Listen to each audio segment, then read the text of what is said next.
The biggest mistake most people make during a cutting phase isn't eating too many carbohydrates or doing too little cardio. It's forgetting what they're actually trying to protect. Anyone can lose body weight. The real challenge is losing body fat, while keeping the muscle you've spent months, or even years building.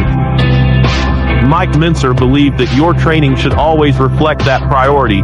During a calorie deficit, your body is constantly searching for ways to conserve energy. If it no longer receives a reason to maintain muscle, it will gradually begin sacrificing it. That's why resistance training remains essential, even when your primary goal is getting lean. Weight training should be used for maintaining or increasing muscle mass. It is not the best method for burning body fat. The statement surprises many people because modern fitness often treats weightlifting as another form of calorie-burning exercise. Mike saw it differently. To him, every heavy set was a message sent to the body. A message that said, this muscle is still required.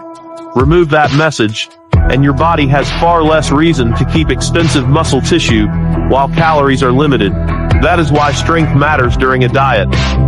If you can maintain most of your performance in the gym while body weight gradually decreases, there's a good chance you're preserving the muscle you've worked so hard to build. On the other hand, if your strength collapses overnight, and your body weight is falling rapidly, it may be a sign that your approach has become too aggressive. The objective isn't simply to become lighter. The objective is to become leaner while remaining muscular. Mike believed those were two very different outcomes. Although Mike Mentzer became famous for brief high-intensity workouts, he never argued that cardiovascular exercise was useless. He simply believed it should serve a specific purpose instead of replacing intelligent training. Rather than spending hours lifting lighter weights in an attempt to burn more calories, Mike preferred keeping weight training focused on muscle maintenance and allowing aerobic exercise to create additional energy expenditure. Each method had its own job. One protected muscle, the other helped increase the calorie deficit. Your aerobic activities should all be performed at a relaxed pace. If you can't talk easily while jogging or bicycling, you're working too intensely. Mike wasn't encouraging people to exhaust themselves every day. In fact, he believed many trainees made cardio harder than necessary. His recommendation was surprisingly simple. Move long enough to increase calorie expenditure, but keep the pace comfortable enough that recovery remains intact. That approach allowed bodybuilders to burn additional calories without compromising the intensity needed for their resistance workouts. Everything in Mike's philosophy came back to efficiency. Every activity should have a purpose. Every ounce of energy should be invested where it produces the greatest return. Random effort was never the goal. Productive effort was. One of the reasons Mike Mentzer's ideas still resonate today is that he refused to let emotion dictate his decisions. When progress slowed, he didn't panic. He didn't immediately double his cardio or slash hundreds of extra calories from his diet. Instead, he asked a much better question. What does the evidence actually tell me? That mindset separated logical planning from emotional reacting. Instead of chasing quick fixes, Mike encouraged bodybuilders to evaluate their results honestly, make small adjustments when necessary, and allow enough time for those adjustments to work. Consistency, not desperation, was the quality he valued most. Because in the end, the body doesn't respond to excitement, it responds to principles applied consistently over time. If there's one area where the fitness industry creates the most confusion, it's nutrition. Every few years, a new eating strategy becomes the answer to everything. One group tells you carbohydrates are the enemy. Another insists dietary fat is the problem. Then someone else claims meal timing is the secret you've been missing all along. Mike Mentzer looked beyond all of those arguments. His question was always the same. What does biology actually say? In Mike's view, no eating plan could override the fundamental laws governing human metabolism. Regardless of how meals were arranged, or which foods were emphasized, body fat could only be reduced when the body consistently used more energy than it received. That was the foundation. Everything else came afterwards. No matter how active you are, If you continue to consume more calories than you burn, you simply won't lose body fat. That single principle shaped everything Mike recommended. He wasn't interested in selling complicated systems. He believed that once a person understood energy balance, many of the popular debates immediately became far less important.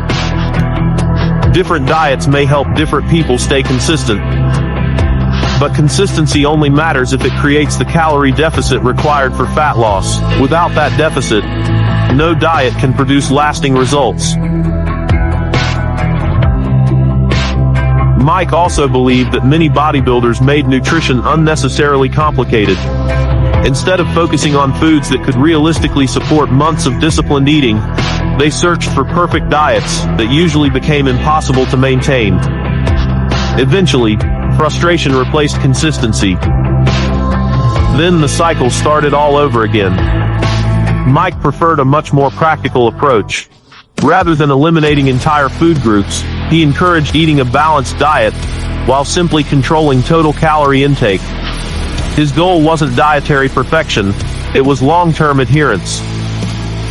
A well-balanced diet that is reduced in calories, as long as you consume fewer calories than your maintenance requirement, you will lose body fat. Notice what Mike isn't saying.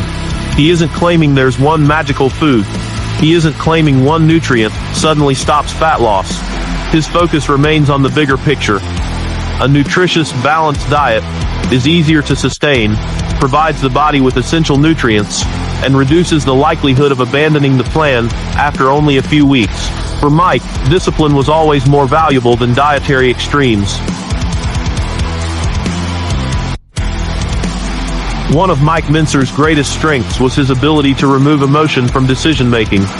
He didn't believe in making random adjustments, because progress felt slow.